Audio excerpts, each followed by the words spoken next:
So guys, we have another Hydra team to talk about. A few days ago, I did a showcase of a 1-key brutal team, full auto, meaning no clicking heads. You can literally set the team to auto, walk away, go get you some food, whatever it may be, come back, and your team will be done with 1 key, which is at least 29.4 million damage, full auto. Now keep in mind, with everything, with the team I'm going to show you today, the team in the previous video, Hydra does have a lot of RNG involved. So there is a chance that when you walk away, you may come back to a team that's not 1 key damage. Just free regroup and then do it again. This team that I'm going to show you all today, I've ran probably about 5 times, and 2 of the times it was at 24 million, which for hard, 1 key damage is 20.4, so we're about 4 million over. 2 of the times it was this 40 million damage, which is what I actually submitted right here. It's 41.57. This is a damage breakdown. This is another replay, which is 42 million damage, all on hard difficulty. And then one time, I believe it actually failed. So the team is pretty consistent as far as actually getting to that 1 key damage. And it's up to you if you want to keep resetting to try for these high scores, more or less, on hard. It depends on if your clan can get through it or not. But I'm pretty happy with this team, to be honest. I feel like these are all pretty free-to-play accessible champions. Uko was a fusion. Ultimate Death Knight was a free champion. Lydia, if you're playing the game for a while, you're going to eventually have her. I do think you could substitute her for somebody else, possibly. Maybe an Ugo might be a decent option if you have that champion. A decreased defense plus some extra healing, which this team doesn't really have much healing at all, except for Ultimate Death Knight's continuous heal. But if you do swap Lydia, then try to get somebody who has Brimstone. The Smite Blessing does come in handy, and it has helped break some champions free. So if you can get any legendary champion with Smite, it's going to be nice. But Lydia, she does bring quite a bit, obviously, the increased speed, the strengthen, decreased defense, and weaken. So she is going to be the way to go. But there are possible other substitutes that should allow you to still get 1 key. I haven't tested it, but just my assumptions. Inquisitor Shamel, I believe he was a guaranteed Void champion not too long ago. Obviously, he's going to be pretty needed. Basically, he cleanses the True Fears from the Head of Torment, boosts the leader of your team, more turns for them, and it just works out amazing. Kind of difficult. If you don't have him, you'd have to do a completely different team. Mother Cybele could honestly be replaced for Nekmothar, and it would actually be a lot better. I don't have him in this team because I used him in this other team. And my kind of idea behind a lot of these teams are, if you want to try for multiple difficulties, try not to stack all of your best champions into one team. I think a lot of you all do that already. That makes sense. You kind of spread your best champions throughout different teams. But using Nekmo instead of Mother Cybele in this team wouldn't allow my brutal team to run the way it runs, because he's very crucial in that team as well. He's just an overall amazing champion. Honestly, I wouldn't mind 2 copies of him. But then we have Akoth. Akoth brings a few things. So he brings a shield and he brings an AoE HP burn, which is very, very important. The shield is actually pretty nice because it does add some extra survivability, which the team doesn't have a ton of. So having this shield every so often definitely helps out quite a bit. Now, you could bring another damage dealer. You could bring Geomancer. Not going to be a problem whatsoever with him. You could honestly probably bring your typical Husks, possibly Royal Guards. You got to be mindful, though. You won't have the shields. They're going to be taking more damage, and your team could fall apart pretty quickly because you don't have any real Reviver in the team. You do have Mighty Uko, and you do have Revival and Death from Mother Cybele. But when I say we don't have any real Reviver, Mother Cybele's, you can't really predict that. And then Mighty Uko, I actually have his presets set to not use his revive. So it's a team right here, and his presets are set like this. So guys, I'll go through these presets real quick. Starting with Mighty Uko, we have his A3 ability turned off. It's really good, but honestly, I'd rather him not just use it off cooldown, placing an increased speed and kind of wasting a potential AoE decreased attack or AoE block buffs and decreased accuracy. I'd much rather these 2 abilities be used more consistently. Ultimate Death Knight has no presets. He can do whatever he wants, whenever he wants. It seems to work out pretty well where he's at. Lydia, I have her A3 turned off, her A2 prioritized. Just in case she decides to get lazy and not use it, I want to make sure that her AI knows always use this off cooldown. Inquisitor Shamel, same thing, always using the A2 ability. Mother Cybele, I have the A3 turned off. You guys can try to leave it on if you want. I just feel like there's extra RNG involved in this because she could swap with champions who maybe doesn't make the most sense. If you're doing it in manual, of course, you can do this and be smart about it. But on full auto, I'm not using it. I just turned it off.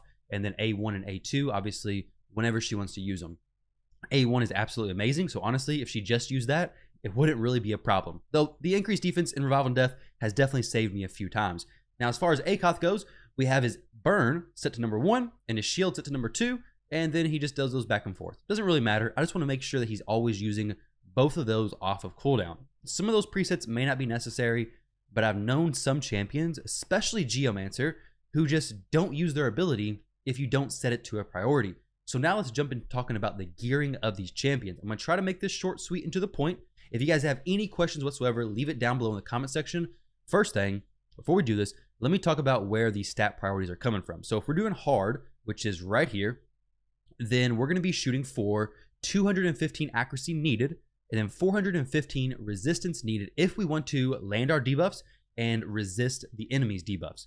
So obviously if you're bringing Mighty Uko, he brings a decreased accuracy on the enemy, so you're going to need less resistance than this, about half.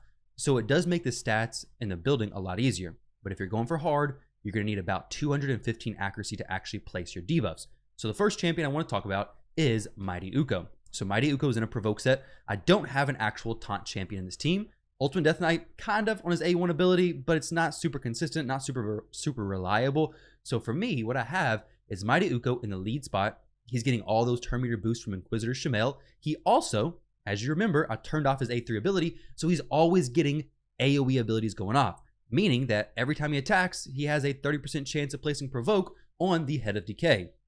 He's taking a ton of turns, going pretty fast, and he actually keeps the Head of Decay provoked majority of the time from what I've noticed. So here are his stats. Honestly, these stats are going to be pretty much the same across the board. So good HP. Honestly, the defense, I'd rather it be closer to 3,000. So I may actually need to boost that up some. 228 speed. We have really irrelevant resistance, and then 267 accuracy. So a little bit more than what we need, but it's perfectly fine. So I'd rather about 3,000 defense, and then 65,000 plus HP is a pretty good spot to be in my opinion. Now, as far as the masteries, this right here is the most important thing. You'll notice every single champion on this team has War Master or the Giant Slayer equivalent. I want as much extra damage from those War Master and Giant Slayer procs as I can possibly get, especially since a lot of the champions in this team bring some kind of AoE ability to their kit. It allows me to not run a necessarily damage dealer, so no Husk, no Royal Guard, no Geomancer, and run champions who are more support type and still break my champions free from being eaten, which is huge. You obviously don't want them to get digested, but War Master and Giant Slayer goes a long way in actually breaking those champions free. So this is Mighty Uko's build. Skills are as follows. Everything's fully booked. So assume everything's fully booked on all these champions. I'll try to show you guys this stuff though as well. So the next champion I want to talk about is, let's go ahead and talk about Lydia. So Lydia is currently in my Doom Tower build. She's in a bolster set, but it really doesn't matter what set she's in, to be honest. You could try her in Reflex. You could try her in Relentless. You could try her in just basic Perception plus Speed. The bolster set does give her some extra heals. So if you want something probably similar, and maybe even better, Guardian could be really good. It's pretty easy to get Lydia pretty tanky, so throw her in some Guardian gear. She'll absorb some damage from the other allies, making your team survive a little bit longer, plus she'll get those heals. But it all comes back to pretty much the same stuff. We have good HP, good defense, speed, 220 plus is kind of like the sweet spot I've been going for. Ultimate Death Knight is going to be a little bit different on his speed, but I'll go over that once we get there. And then resist and accuracy are both pretty good, but resistance, once again, is kind of irrelevant at 238. As far as his skills, everything is fully booked. And then masteries, we have War Master. Once again, of course, you got to have the War Master. War Master is really the key to this team. If you don't have War Master on at least majority of your champions, the run, especially the champions like Cybele, Mother Cybele, and Uko, the run is going to end pretty soon because you're just not going to do enough damage whatsoever. Speaking of, let's go ahead and talk about Mother Cybele. Mother Cybele is a champion who you could also put in Provoke set. So we have Mighty Uko in Provoke set, but maybe you want to put him in something else. You could put Mother Cybele in a Provoke set as well. She doesn't have an AoE on her A2 ability, but her A1 does have an AoE. She also boosts her turn meter. You could throw her in the lead. She's going to get even more turns, and the Provoke from that is definitely going to be pretty beneficial. So right now, I have her just in some broken sets, well, some mismatched, some sets that are set pieces, but they don't really work as far as like, you know, Provoke, Relentless, Reflex. They don't bring a special ability. They just help me hit the stats. And to be honest, I don't have too much of a problem hitting the stats. We have 234 speed, 2,700 defense. I'd rather like 3,000, HP 67,000, and then accuracy 284. Like I said, everything's very similar throughout, very similar across the board. Masteries, we have War Master. War Master everywhere. We have to have it. So as far as other sets go for Mother Cybele, you could definitely throw her in Guardian. You could throw her in crit rate gloves, getting her to 100% crit rate. There's a lot of different things you could do, but you want to make sure that her survivability, her speed, and her accuracy are all in check before you start getting into extra fancy sets, more or less. Next champion, let's talk about Ultimate Death Knight. So Ultimate Death Knight is just kind of tanking for the team, okay? He's a really good support champion. I'm using him mostly as a mischief tank. He does have Blood Shield Banner, giving himself that extra buff. So hopefully the Head of Mischief will just target him with the buff steal, because I've noticed before that though his hit gets redirected, it seems that he still steals the buff from the champion he was originally targeting. Though the damage goes to Ultimate Death Knight, from what I understand. You guys can see in the replay how it happens. But the Guardian set does help him absorb more damage. He's pretty tanky. We have 77,000 HP, 3,000 defense, pretty low speed, but that's okay because he's going to keep those buffs up longer on himself, allowing him to have the best chance at having the most buffs up so the Head of Mischief actually targets him. With that said, 335 resistance, not quite that 415, but remember, we have decreased accuracy from Mighty Uko. So if Mighty Uko is decreasing the accuracy, then Ultimate Death Knight doesn't need that much resistance really whatsoever. So that's his build, his skills, everything's fully booked, and once again, we do have War Master. His A1 ability, he can place Provoke, though to be honest, it's not really something that I would rely on because I don't know if he always targets the Head of Decay, and it's just something that's kind of hit or miss. His A2, decreased attack, which is very nice, especially if Mighty Uko dies and the decreased attack falls off. This is your only other option. So having that decreased attack, absolutely amazing. And then the shield and continuous heal. You don't have to use Ultimate Death Knight if you have a champion like Bovald, maybe even Kantra, champions who can place Provoke, especially like Bovald, who's going to bring some extra survivability, extra support, are going to be great options instead of Ultimate Death Knight. If you do that, you may want to build a different Mischief tank, maybe even Inquisitor Shamel. So for me, he is not currently in Mischief tank build. So a Mischief tank would be high resistance with Blood Shield accessories so that he has the most buffs. But my Shamel now is actually built just for damage. Pretty mismatched set, kind of broken up, kind of ugly to be honest. Reflex, maybe Relentless, but I don't know about that. But Reflex could definitely do good because they reduce the cooldown of the A2 ability. It actually hits pretty daggone hard. Like you'll see on the decapitated heads, it does a lot of damage. So just good crit rate, good crit damage, decent HP. Defense, honestly, I'd rather some more, and then good attack to actually do some damage. 192 speed. But to be honest, as long as he survives, he's going to do his job. His only job is to cleanse the fears, boost the turn meter of the leader, and he's literally doing more than enough with just that. It'll make a world of difference just with that stuff. Now, he's actually not booked, so that would have been a good amount of damage changed, and I will be booking him during CVC. We do have enough books, so there we go.